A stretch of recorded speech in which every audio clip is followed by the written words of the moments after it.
नमस्कार, मैं हूं आंचल सिंह और आपका स्वागत हमारे चैनल पर। पहले कर्नाटक, मध्य प्रदेश और अब राजस्थान। सचिन पायलट ने बगावत कर दी है। अब वो 25 विधायक के साथ दिल्ली पहुंच गए और इसके बाद अशोक गहलोत ने जिस तरीके से उन पर केस दर्ज करवा दिया है और अब जो पूछताछ हो रही है, यानी कि जो खरीद फरोख्त की बात अशोक गहलोत कर रहे हैं, इससे पहले वो कह रहे थे कि हमारे विधायकों को कोई खरीद नहीं सकता और हमारे पार्टी में कोई भी फूट नहीं है। लेकिन जिस तरीके से अब सचिन पायलट दिल्ली पहुंच जाते हैं और उसके बाद बीजेपी पर वो आरोप लगा रहे हैं, तो इससे ये साफ नजर आ रहा है कि अपनी कमियों को छुपाने के लिए वो बीजेपी पर आरोप लगा रहे हैं। लेकिन अगर बात करें अशोक गहलोत और सचिन पायलट की, तो ठीक वैसी ही है जैसे मध्य प्रदेश में ज्योतिरादित्य सिंधिया और कमलनाथ के बीच में था। कमलनाथ को मुख्यमंत्री बना दिया गया, लेकिन जब चुनाव थे तो चेहरा था ज्योतिरादित्य सिंधिया का। उनके ही चेहरे पे उन्होंने चुनाव लड़ा और उसके बाद कमलनाथ को मुख्यमंत्री का पद दे दिया। ठीक उसी प्रकार राजस्थान में सचिन पायलट को आगे किया गया और उसके बाद अशोक गहलोत को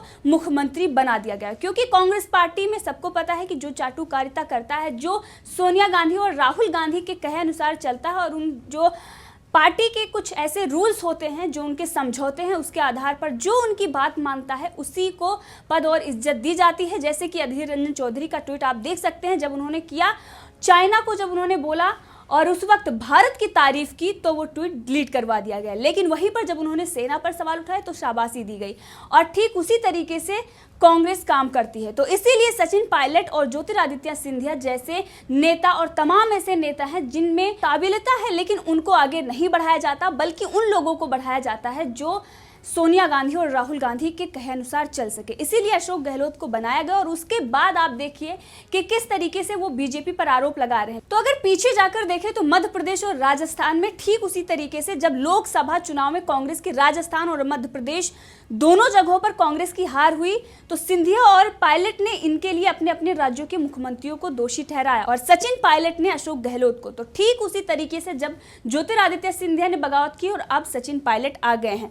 मध्य प्रदेश में ज्योतिरादित्य सिंधिया के सब्र का बांध टूटा और उन्होंने बगावत कर दी। अब वो बीजेपी के साथ में हैं और जिस तरीके से अब वहां पर सरकार बदल गई है, शिवराज सिंह चौहान मुख्यमंत्री हैं और कमलनाथ पूर्व मुख्यमंत्री हैं और ठीक उसी तरीके से अब राजस्थान में होने वाला है।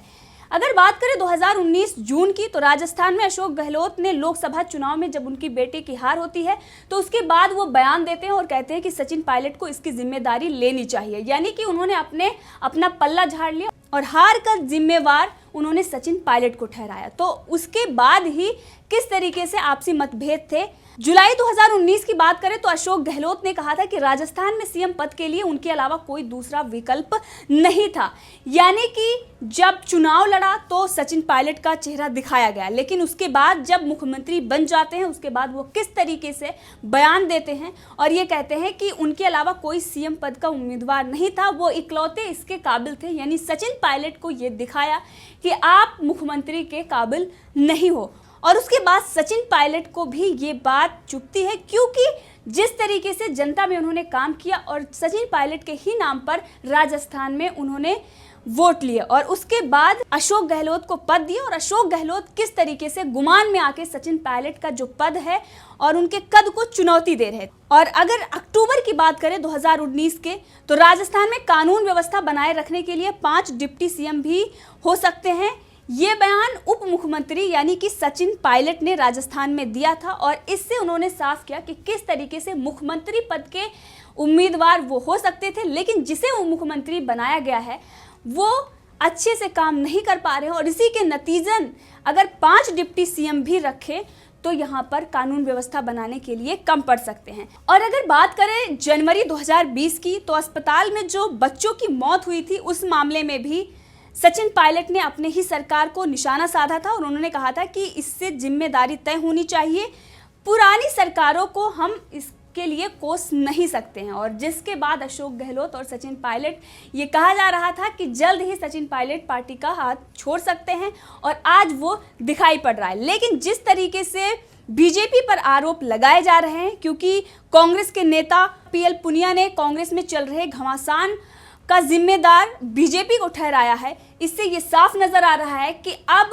कांग्रेस अपना वर्चस्व और अस्तित्व को बनाए रखने के लिए और अपनी कमियों को छुपाने के लिए वो बीजेपी पर खरीदने का आरोप लगा रही है। लेकिन अगर खरीद फरोख्त की बात करें तो अशोक गहलोत कितने मशहूर हैं। जब इन्होंने सरकार बनाई थी तो बसपा के विधायकों को खरीदा था और उसके बाद उत्तर प्रदेश की पूर्व मुख्यमंत्री मायावती का बयान भी आया था। उन्होंने ट्विटर पर ट्वीट करके कहा था कि किस तरीके से कांग्रेस का ये चेहरा है और वो बसपा जैसी पार्टियों को खत्म करने की कोशिश कर रही है, क्योंकि राजस्थान में जितने भी विधायक थे वो अशोक गहलोत ने खरीद लिए थे और ये दिखाया था कि पैसे के दम पर कुछ भी किया जा सकता है। और आज वही अशोक गहलोत बीजेपी पर आरोप लगा रहे हैं और इसीलिए केंद्रीय मंत्री अर्जुन राम मेघवाल ने कहा है कि राजस्थान में सत्ता के 2 केंद्र बन गए हैं,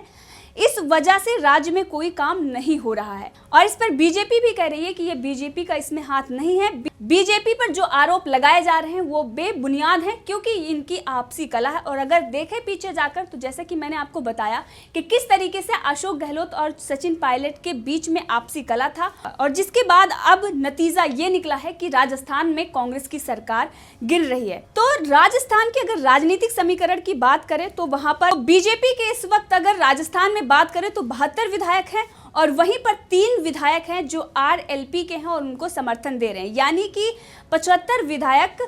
बीजेपी के खेमे में है। और वहीं अगर कांग्रेस की बात करें तो उसके पास खुद के 107 विधायक हैं और निर्दलीय व अन्य छोटी पार्टियों समर्थन से उनके पास 120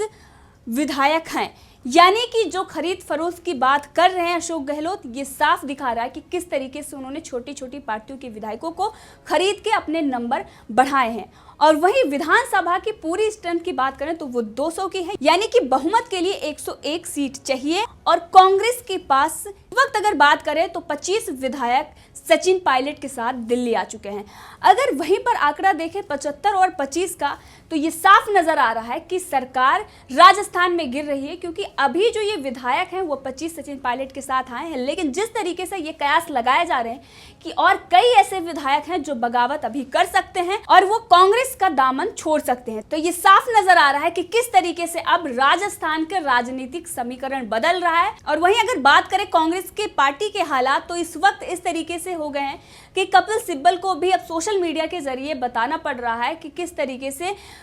कांग्रेस के लिए चिंता का विषय है और जिस तरीके से आला कमान कांग्रेस पार्टी के अंदर जो विवाद चल रहा है उसको निपटा नहीं पा रहे। यहाँ तक कि वहाँ पर चाटुकारिता की इतनी हद हो गई है कि जो अच्छे लीडर हैं उनकी सुनी नहीं जा रही और इसीलिए वो पार्टी छोड़कर जा रहे हैं। और इस पर कपिल सिब्बल ने भी ट्वीट करते हुए कहा कि जब घोड़े अस्तबल छोड़ के चले जाते हैं क्या हम तब जागेंगे, इससे पहले हमने क्यों नहीं इस विवाद को सुलझाया। उनके कहने का यही मतलब है। और किस तरीके से उन्होंने कहा कि अब पार्टी के लिए बहुत बुरे दिन आ गए हैं, इससे ये साफ नजर आ रहा है कि वो सोनिया गांधी को ये बताना चाह रहे हैं कि इससे पहले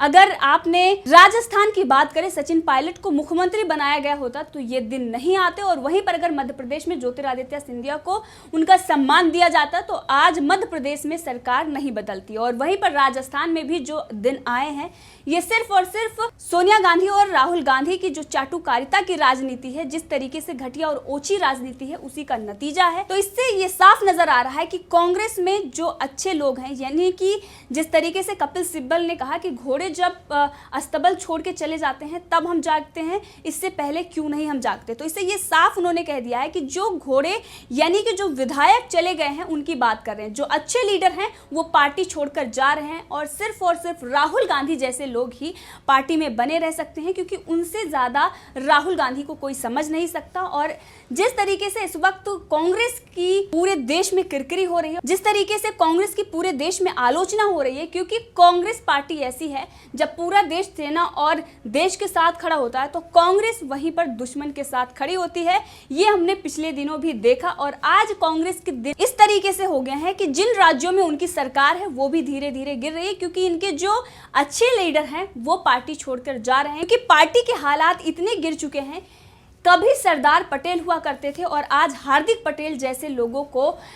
पार्टी सम्मान और इज्जत दे रही है और उनको ये दिखा रही है कि अगर आप ऐसे ही काम करते रहेंगे तो आपको पार्टी एक दिन बड़ा बड़ा पद देती रहेगी। आप सबको पता है कि हार्दिक पटेल कौन है और सरदार पटेल कौन थे। सरदार पटेल के बिल्कुल विपरीत जो देश तोड़ने की बात करता है हार्दिक पटेल, और किस तरीके से हार्दिक पटेल को गुजरात में कांग्रेस का नेता और इतना बड़ा पद दिया जाता है, तो इससे ये साफ नजर आ रहा है। और वहीं पर अगर बात करें तो 13 निर्दलीय विधायकों को नोटिस भेज दिया गया है और सचिन पायलट को राहुल गांधी ने 5 बजे मीटिंग के लिए बुलाया। लेकिन जिस तरीके से पहले भी ये जो बहुत सारे ऐसे पत्रकार हैं जो अपना दुख व्यक्त कर रहे थे सोशल मीडिया के जरिए और बता रहे थे कि सचिन पायलट किसी का फ़ोन नहीं उठा रहे, और अभी भी वो किसी का फ़ोन नहीं उठा रहे। और वहीं पर जो जिन विधायकों ने बगावत की है जो सचिन पायलट के साथ हैं, वो भी फ़ोन नहीं उठा रहे हैं। तो इससे ये साफ नज़र आ रहा है कि किस तरीके से राजस्थान की सरकार कुछ ही घंटों के लिए बची है। और ठीक उसी तरीके से जिस तरीके से मध्य प्रदेश में सरकार गिरी, अब राजस्थान का